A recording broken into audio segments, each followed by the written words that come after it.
pertama key success, yang kedua adalah feasibility study. Nah, ini merupakan materi pokok kita sebenarnya, feasibility study. Mungkin nanti sekalian mohon di Pak Pri, mohon dipaparkan lebih dulu lagi. Iya. Sebenarnya bagaimana sih feasibility study dari kacamata praktisi industri, sehingga nantinya bisa kami jadikan bekal poin-poin apa saja yang perlu kami cermati dari proposal penelitian terkait dengan feasibility study ini, sehingga kami bisa mereview proposal ini dengan baik, khususnya terkait dengan luaran dalam bentuk feasibility study ini. Mungkin sekalian nanti, karena ini kebetulan sudah menyinggung tentang FS. Monggo Pak Pri. Itu sekalian Bu Rini atau Pak Ade. Oh, langsung saja ya. Baik, siap. monggo Bu Rini, kami undang untuk mengajukan pertanyaannya. Baik, terima kasih Prof. Lili atas kesempatannya. Selamat malam Pak Pri, Assalamualaikum warahmatullahi wabarakatuh. Bapak Ibu sekalian, salam sehat selalu. Saya Rini Indawati dari Politeknik Negeri Medan. Pak Pri, ini saya melihat ada sedikit perbedaan mindset antara praktisi dengan akademisi nih Pak Pri, yang kayaknya perlu bridge juga tadi ya, seperti yang Pak Pri katakan. Jadi kebetulan memang sebelum menjadi akademisi saya juga seorang praktisi, dan saya memang melihat adanya perbedaan mindset gitu ya Pak Pri. Mungkin Pak Pri merasakan juga gitu, bagaimana seorang akademisi berpikir dan bagaimana seorang praktisi berpikir.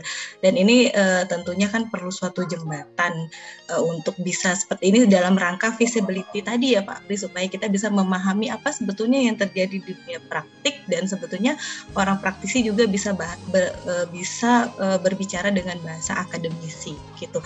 Nah, ini bridge-nya tuh kira-kira apa ya Pak Pri yang bisa menjembatkan? Apakah ini para akademisi ini harus secara reguler magang misalnya di industri sehingga bisa lebih memahami bahasa-bahasa industri, atau justru praktisi, tapi ini sudah berjalan memang ya Pak Pri ya, praktisi juga diundang menjadi akademisi gitu. Tapi mungkin dari sisi Pak Pri yang luar biasa ini, bridge-nya itu seperti apa ya Pak? Karena saya sendiri ketika mau ngomong dengan teman-teman yang pure akademisi juga merasakan adanya hambatan.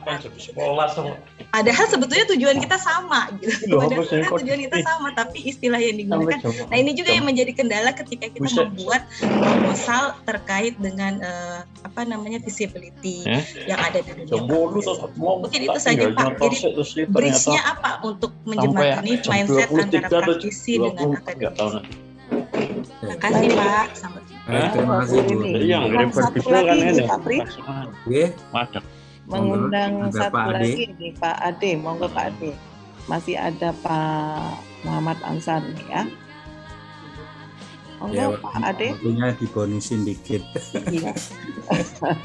Monggo Pak Ade, silakan. Masih mute Pak Ade. Oh iya, baik. Giliran saya ya? Ya. Ya, izin Pak. Pertama, Assalamualaikum warahmatullahi wabarakatuh. Salam kenal Pak Pri dari Medan, Universitas Muhammadiyah Sumatera Utara. Mungkin saya pakai posisi lagi di jalan. Sebenarnya pertanyaan saya sama seperti mirip ya dengan teman-teman penanya sebelumnya, karena ada istilah bahwa kampus dengan dunia industri itu seperti menara gading ya. Kampus itu sulit ditembus, atau mungkin malah dunia industri yang enggan masuk ke kampus. Ada istilah anekdotnya gini, bahwa kampus itu memiliki profesional di bidang ilmu, tapi kalau bicara teknologi kita tidak akan bisa menyaingi yang namanya dunia industri. Nah, saya mohon ini saran petuahnya, orang yang sudah menggabungkan diri antara dunia industri dengan dunia akademik yang dianggap menara gading oleh dunia industri, tipsnya dan kiatnya gimana nih Pak Pri untuk menggabungkan antara dunia industri dengan kampus ini, supaya beberapa program yang sekarang lagi diregulasikan termasuk kampus Merdeka itu bisa berjalan sukses. Karena kampus-kampus sekarang lagi bermasalah banyak nih, terutama untuk menggandeng dunia industri untuk programnya kampus Merdeka. Padahal regulasinya sudah cukup luas ya. Nah, saya pikir itu yang menjadi inti poin, karena selebihnya mungkin teman-teman sudah bertanya terlebih dahulu. Saya pikir itu Pak Pri.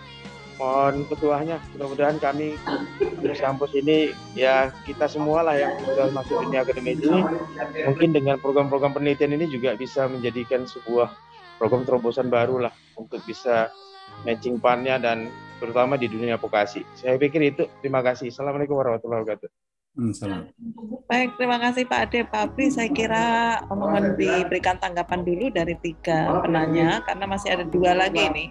Nanti mungkin sesi terakhir itu ada Pak Anhar dan Pak Muhammad ya. Monggo Pak Apri.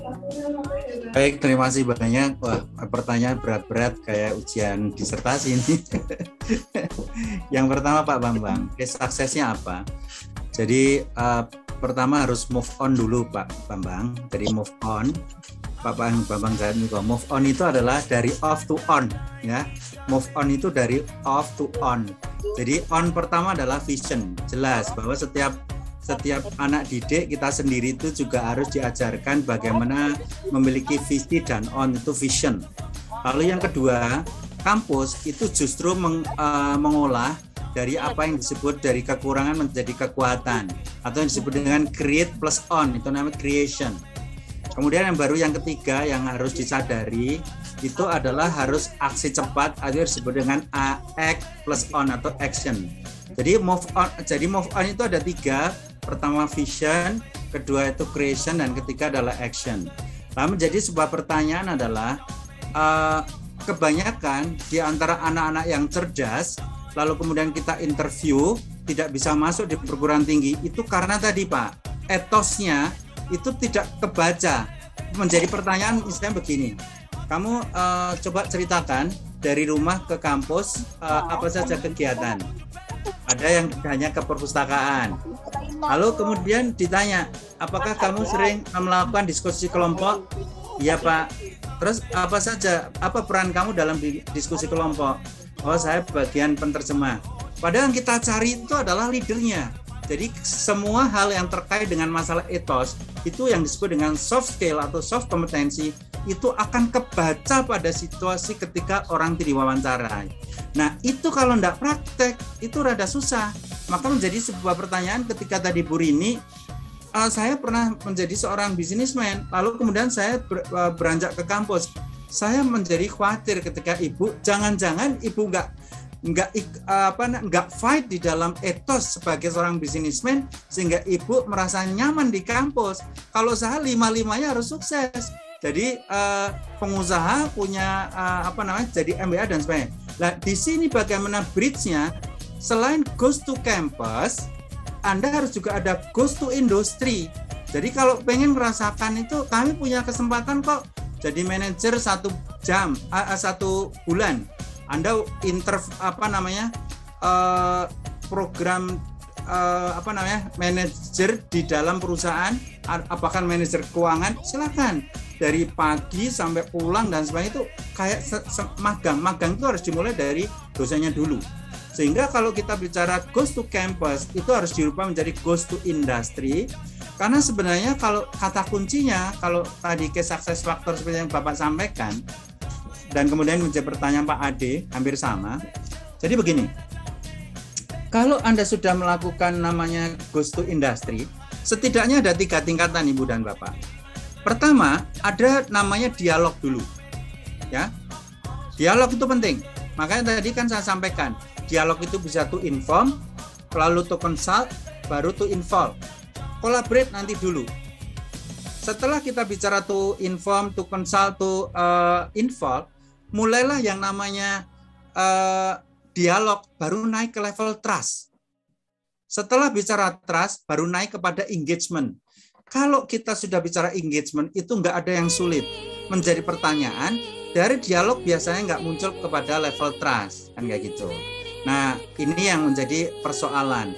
Sehingga kalau kita bicara, sebenarnya kalau dalam teori perilaku organisasi, yang pertama adalah di artefaknya dulu, kuasai, baru kemudian normanya, baru beliefnya, baru DNA-nya. Bapak dan Ibu rata-rata tidak menguasai DNA bisnisnya. Bapak dan Ibu tidak menguasai DNA bisnis proses. Kalau menguasai itu, Anda akan dikejar-kejar, Pak datang sini dong, berkali-kali dan sebagainya. Sama saya karena saya menguasai pentahelik, saya dikejar-kejar dari vokasi, saya